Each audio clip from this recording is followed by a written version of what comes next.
being human? I can see that on the header. All right. All right. In this segment, I'm going to ask you 12 questions. First of all, what don't you understand about people, or what's something you don't understand? Lack of compassion. I'm always surprised by people just being self-centered. What I'm talking about is that they're so self-centered that they're predatory, that they um, only themselves count, no matter who they hurt. Only themselves count. Got you.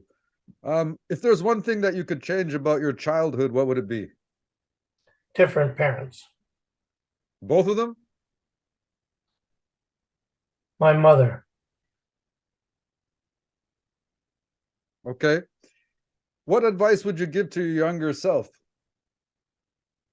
Stay in school. What do you think would have changed in your life if you had followed this advice? I would be a professional. I wouldn't have been beating people up to make a living. Do you trust yourself? Yes, Why? I will not betray myself, my ethics, my honor. I get that sense from you. Why are so many people their own worst enemy or standing in their own way? That poor toilet training, perhaps. I don't know, some sort of psychological bent that they have. But I think that can be said for everybody. They say don't bother looking for people who are trying to like limit you or restrict you, because the people who put us in the box most of all is ourself. We always figure out ways of how to get in our own way. And you know what I mean? Prevent ourselves from thriving. What, if anything, gives you hope about the future? God, in the sense that one day that's all I have. No matter how bad this day is, maybe tomorrow will be better.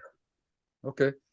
And what's one thing that needs to happen in order to make our world a better place for everybody? Get rid of communism or the so-called ideology of communism, because I don't think communism actually exists. You have these communism with the ancillary idea of lack of God, atheism kind of promotes a psychotic, right? Well, there's no accountability. Okay. What can you do to make your own life more meaningful? Keep reading, Reading. reading. Nice one. Nice one. Do you believe in karma, or that maybe you're paying some karmatic price for some the sins of your forefathers or something like that? I don't believe in karma as an East Indian philosophy or a Buddhist philosophy. What I believe is um, God will repay, but I also don't ask. I don't ask God for vengeance, right? Because I've wronged enough people in my life that I feel like I'm protected because I'm not asking for vengeance. But if I ask for vengeance, that door will be open for other people asking for vengeance against So me. you you are aware of karma, and think about that. And I don't, but okay, I don't. Karma is the wrong semantic for me. all But right. I've How, noticed that it happens. okay. How do you want people to remember you, like your legacy after you're gone? He was a good guy. He didn't look it, but he was. I think you are, and I don't think that's a stretch. And I think you even look it to me like I've known you enough. I always get a big smile on my face every time I see you, because you really are a good guy.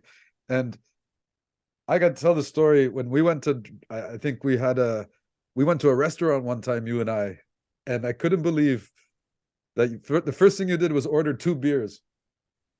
What? I've never seen a person order two beers. I thought you were ordering for me, and you said, no, that's for me. I said, oh, okay, I'll have one beer. And then I saw you, the first thing that you did was you downed a beer within like half a second. It just went straight down your throat. And I thought, wow, that's amazing. So the first one was to wet the whistle, the second one was for sipping. Yeah. Well, when I was 10 years old, my brother took me to the Royal Canadian Yacht Club. And I was watching this beautiful blonde girl, in her parrot ponytail and playing tennis. And then all of a sudden, this Spanish looking waiter showed up at the tennis court holding two beers. And the lady dropped her racket, ran over, and just went, boom, boom, and drank the two beers. And I was going, God, beer must be the most amazing stuff. It's got to be the most flavorful stuff. But the first beer I ever had took me an hour and 40 minutes to drink. Yeah, I believe it. All right, two more questions, Rocky. This first one, what happens to us after we're dead? We graduate. I think the throes of death are the labor pains of being born into the next life. That sounds like a very Buddhist concept. Don't the Buddhists believe that the state that you die in is the state that you're born in the next life? Well, I've had a very strange and kind of wonderful relationship with God. We talk. I mean, we have a two-way dialogue. The minister told me at church one day, God loves you. So I asked, I had a very tumultuous day and I came home and I was sitting there. And the only thing in the fridge was some Colonel Sanders potato salad, macaroni salad. So I sat on the floor in front of the coffee table and I said, God, show me how much you love me. And the voice said, close your eyes. And I did. And I found myself in the middle of North America, all by myself, just solitary, tiny little thing. I could see Central America. I could see the North Pole. And behind me, God walked, and he was immense. And he walked, and he crossed the North American continent in 3 steps. And he put it, and where the Pacific Ocean wasn't the Pacific Ocean. It was an ocean that was full of love in a liquid form, and the color was like pink grapefruit juice. And he put one foot into a wave, and he took out a tiny human-sized eyedropper, and he filled it up. And then he came back and he poured one drop from that eyedropper, and I started crying. And he said to me, he goes, I love you so much that whole ocean is the love I have just for you. But I can only show you this one drop because you cannot understand the intensity of the love I have just for you. If I even Wow. gave you the whole eyedropper, your mind would become like that macaroni salad you're eating. Right. Wow. And so he showed up in the car, but but there was such a presence. I could almost see the outline of him in my car. And he goes, and I said, you know what? I'm sorry. He goes, no, no. He goes, listen to me. I got to talk to you. He goes, he goes, you anger me sometimes. And I said, what? Why? Over what? He goes, I pick a tough Jarvis Street bouncer to become my child. And this happens, that happens. And you know what? All you've done is cry and whine. And I said, well, it has been tough. I family and my wife. He goes, listen to me. He goes, do you need a seeing eye dog? Are you blind? So I said, no. He goes, do you have some money in your pocket? I said, yes. He says, well, he goes, are you mute? Are you deaf? Do you need to learn sign language? I said, no. He goes, do you need a wheelchair? I said, no. He goes, there's a lot of people that have none of these, that have all these things, that have all these issues, but they do more for me than you do. Stop crying and whining. A tough Jarvis Street bouncer, and you're becoming nothing but a wimp. And so I said, oh. he said to me, hold out your hand and spread out your fingers. So I did.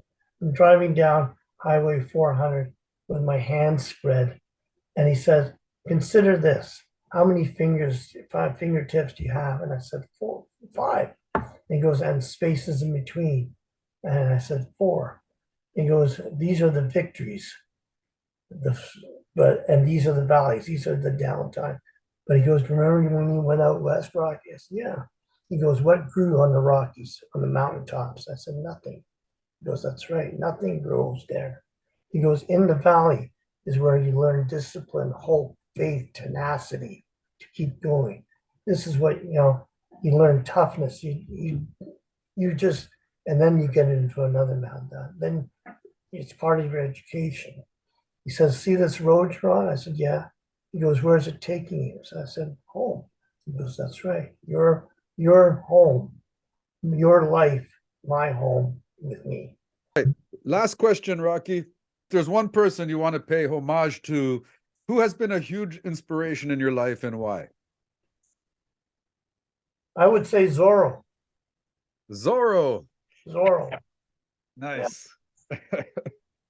because because of how he was, what he did, and how he looked after people.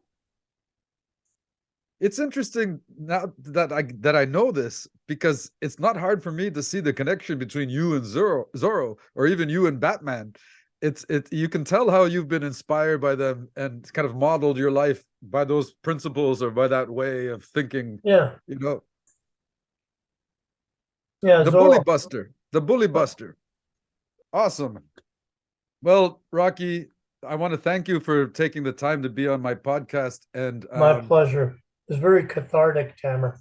I promise you, I'm going to make you an amazing batch of green summer salsa, No, but we you need to made get it for me together. before, and then you told me what it was. You told me how to make it I'll show it with to you in person. cilantro and stuff like that. I'll show it to you in person, but we need to get together on my porch and have some chips and salsa and a beer together, and then That'd I'll be show you my nice. secret. I'd All right? like that. I'd like All that a right, lot. Rocky. It was Say great hi seeing to you your again, my kids friend. and say hi to your kids and Shelly. We'll do. And say hi to Anne-Marie for me and your dog, Lucy. I will say that. All right. All right. Take care. Ciao. Bye bye, Tamer.